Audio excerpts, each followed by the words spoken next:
Hegde fertility అమ్మ అనే పిలుపుకు శ్రీకారం చుట్టండి. పొందండి ఉచిత మొదటి కన్సల్టేషన్, మొదటి స్కాన్. సంప్రదించండి 8880747474. నమస్తే, welcome back to iDream media. నేను మీ ఝాన్సీ. ఆరోగ్య సమస్యలు అనేవి చాలా ఉంటాయి, కానీ కొన్ని ఆరోగ్య సమస్యల్ని ఎవరితో డిస్కస్ చేయలేము. ప్రత్యేకించి ప్రైవేట్ పార్ట్స్ గురించిన సమస్యల్ని ఎవరితో చెప్పుకోలేము. ఈవెన్ ఫ్రెండ్స్తో, పేరెంట్స్తో డిస్కస్ చేయాలన్నా కానీ కొంచెం హెసిటేట్ చేస్తూ ఉంటారు. అందులో ఒకటి యూరిన్ లీకేజ్. తుమ్మినప్పుడు కానీ, దగ్గినప్పుడు కానీ యూరిన్ లీకేజ్ అవుతూ ఉండడం, పబ్లిక్ ప్లేసెస్లో ఉన్నప్పుడు కొంచెం ఎక్కువగా యూరిన్ లీకేజ్ అయినప్పుడు ఎవరైనా చూస్తారని భయపడుతూ ఉండడం, బయటికి వెళ్ళడం మానేయడం, ఇలాంటి సివియర్ సిచ్యువేషన్స్ కూడా జరుగుతూ ఉంటాయి. మరి మన ఆయుర్వేదంలో యూరిన్ లీకేజ్కి సంబంధించిన సమస్యలకి ఎలాంటి మంచి చిట్కాలు ఉన్నాయి, అసలు ఈ సమస్య ఎందుకు వస్తుంది, వచ్చినప్పుడు ఎలాంటి జాగ్రత్తలు తీసుకోవాలి, ఈ విషయాలన్నీ తెలుసుకుందాం. ప్రస్తుతం మనం ఆయుర్వేద వైద్యంలో ఎంతో అనుభవం పొందిన ట్రెడిషనల్ హీలర్ ఇంకా హెర్బలిస్ట్ ఆంజనేయరాజు గారి దగ్గర ఉన్నాము. నమస్కారం అండి. నమస్కారం అమ్మా. సార్, ఇప్పుడు మనం పబ్లిక్లో ఉన్నప్పుడు సాధారణంగా అందరిలో ఉంటుంది. జనరల్గా ఎప్పుడైనా సడన్గా తుమ్మినా, దగ్గినా కొంచెం యూరిన్ లీకేజ్ అనేది అప్పుడప్పుడు అందరిలో జరుగుతుంది. కానీ దీని సివియారిటీ చాలా ఎక్కువగా ఉండడం, రిలేటివ్స్ ఇంటికి వెళ్ళినా, ఆఫీస్లో కానీ అలా ఎక్కువ లీకేజ్ అవుతున్నప్పుడు అసలు చాలా డిస్గస్టింగ్గా ఉంటుంది. ఎవరితో చెప్పలేము. ఆ స్మెల్కి కానీ చాలా ఇబ్బంది పడుతూ ఉంటారు. ఈ సమస్య అసలు ఎందుకు వస్తుంది ఎవరిలో అయినా కానివ్వండి? అంటే ఇక్కడ రెండు కారణాలు ఉంటాయమ్మా. ఒకటి నర్వస్ సిస్టమ్ వీక్ అవటం వల్ల. నర్వ్ సిస్టమ్ ఏదైతే యూరిన్ బ్లాడర్ని పట్టించేది ఆ వాల్వ్ ఏదైతే ఉందో ఆ వాల్వ్ మీద మనం కంట్రోల్ కోల్పోవడం వల్ల ఒకటమ్మా. రెండోది బ్యాక్టీరియా ఇన్ఫెక్షన్, వీటి వల్ల కూడా ఉందమ్మా. ఓకే.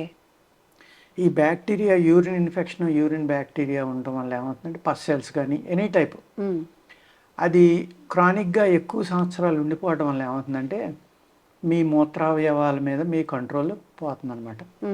బ్రెయిన్ నుంచి సిగ్నల్స్ వెళ్ళడం స్లో అవుతుందమ్మా.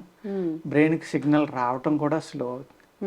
దానివల్ల ఏమవుతుందంటే ఎప్పుడైతే మీకు తెలియకుండానే ఆ లీకేజ్ అనేది జరుగుతుంది. ఓకే.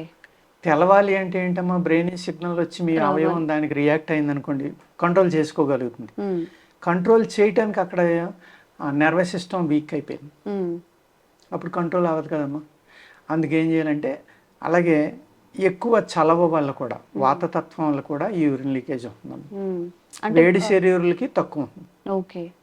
బాడీ ఎప్పుడు చూసినా చల్లగా ఉండే వాళ్ళలో ఈ సమస్య ఎక్కువగా ఉండే, వాతతత్వం ఉన్న వాళ్ళకి ఎక్కువ అవుతుందమ్మా ఇది. మీరు ఏమి లేదు, మనం జనరల్గా చూసుకున్నా కూడా అమ్మా, వేసవికాలం నీళ్ళు ఎక్కువ తాగుతాం కానీ యూరిన్ క్వాంటిటీ చాలా తక్కువ వస్తుంది, తక్కువ సార్లు వెళ్తాం. శీతాకాలం తక్కువ తాగుతాం, ఎక్కువ సార్లు పదే వెళ్ళాల్సి వస్తుంది. ఎక్కడి నుంచి వస్తున్నాం, క్వాంటిటీ కూడా ఎక్కువ వస్తుంది. ఎలా వస్తుంది అది? మనం తిన్న ఆహారం ఉన్న వాటర్ అంతా బయటికి వెళ్ళిపోతుంది చల్లదనం వల్ల. చల్లదనానికి యూరినరీ ఈ ట్రాక్ కానీ రియాక్ట్ అవుతాయి కాబట్టి మనకి ఆ చల్లదనం వల్ల ఆ ప్రాబ్లం అనేది వస్తుంది. ఓకే. ఇక్కడ మీరు ఈ బ్యాక్టీరియా ఏదైతే ఉందో, పస్ సెల్స్ కానీ బ్యాక్టీరియా, ఫంగస్, ఇలాంటి వాటికి ఒక యూటీ నార్మ్ అని ఒక ట్యాబ్లెట్ ఉందమ్మా మా దగ్గర. ఓన్లీ 9 days ఇస్తాం. అది 9 daysలో తగ్గిపోతుంది. ఇచ్చింగ్ కానీ, మంట కానీ, లేకపోతే ఈ ఫంగస్ కానీ, ఇలాంటివన్నీ కూడా విత్ ఇన్ 9 daysలో తగ్గిపోతాయి. తగ్గకపోతే ఇంకొకటి 2 doses వాడుకుంటారు. మా దగ్గర 99% రిజల్ట్ ఉంటుంది అందులో. అదేవిధంగా ఈ లీకేజ్ ఎవరికైతే ఉందో, ఇప్పుడు చిన్నపిల్లల్నేమో బెడ్ వెట్టింగ్ అని అడుగుతారు, పేరెంట్స్ వస్తూ ఉంటారు మా దగ్గరికి.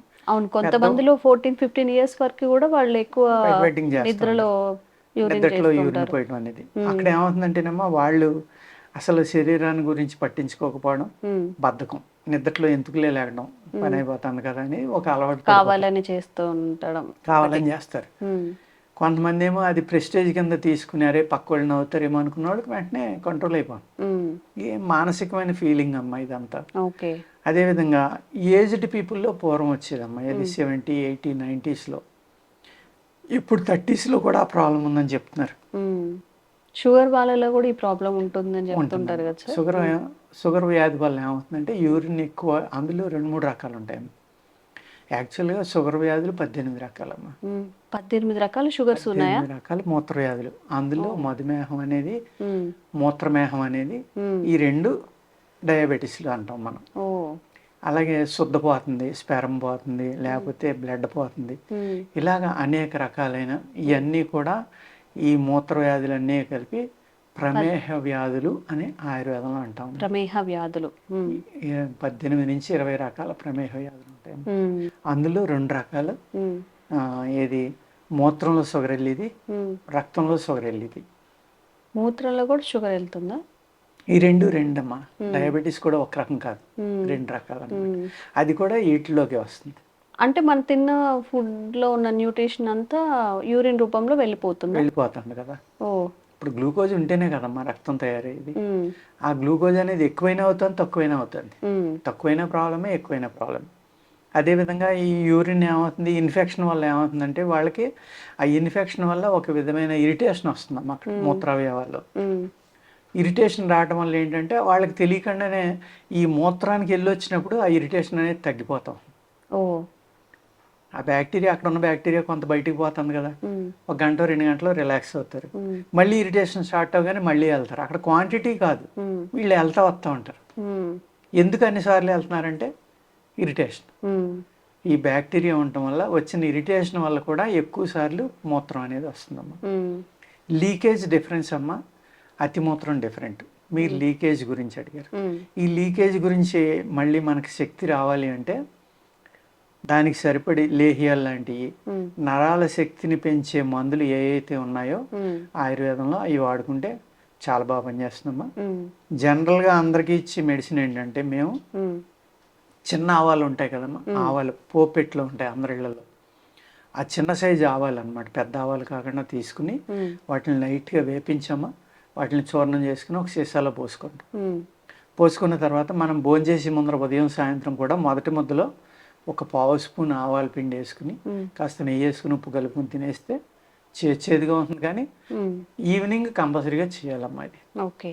ఈ సాయంత్రం భోజనంలో కనుక ఈ అలవాటు చేసుకుంటే ఉమ్, వేడి శరీరం వాళ్ళకి వేడి చేస్తుంది బాగా ఇది. ఉమ్, అందుకు డోసు తగ్గించుకోవాలి. ఉమ్.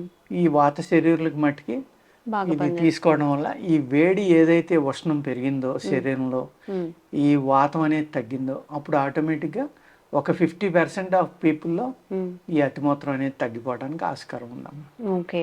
అది అదేవిధంగా ఏజ్ ఫ్యాక్టర్ వల్ల ఏమవుతుందంటే ఈ మూత్ర సంచి అంటాం కదా, ఉమ్, యూరిన్ బ్లాడర్, ఉమ్, ఆ యూరిన్ బ్లాడర్ అనేది ఎన్లార్జ్ అయిపోతుందమ్మా. ఉమ్. ఎన్లార్జ్ అయిపోయి 20 ml 15 ml ఉండవలసింది ఒక 50 ml 100 ml అందులో నిల్వ ఉండిపోతుంది. అయ్యో. ఉమ్, ఉండిపోవడం వల్ల లీకేజ్ వస్తుందమ్మా. ఉమ్, అది ఫిలప్ అయిపోయిన తర్వాత ఏం చేస్తుంది, ఆల్రెడీ ఆ వాల్ దాటి మూత్ర దీంట్లోకి వచ్చేసింది. ఉమ్, ఒక వాల్ దాటి వచ్చేసింది ఆల్రెడీ. ఇంకొక వాల్ మళ్ళీ కంట్రోల్ అవుతుంది. ఉమ్. అది నరాల బలహీనత వల్ల ఆ వాల్ కంట్రోల్ తగ్గింది అనుకోండి, ఆటోమేటిక్గా లీకేజ్ అనేది స్టార్ట్ అవుతుంది. ఓకే. అందుకు నరాలు శక్తివంతంగా చేసుకోవడం, ఉమ్, దీన్ని కంట్రోల్ చేయటం మానసికంగా సాధన కూడా అవసరం. ఉమ్, మానసికంగా ఏంటంటే ఇప్పుడు అవకాశం ఉంది వెళ్ళాం, అవకాశం లేదు, కంట్రోల్ అదే మనిషి సాయంత్రం దాకా ఉంటున్నాడు. ఎలా ఉంటున్నాడు? ఉమ్.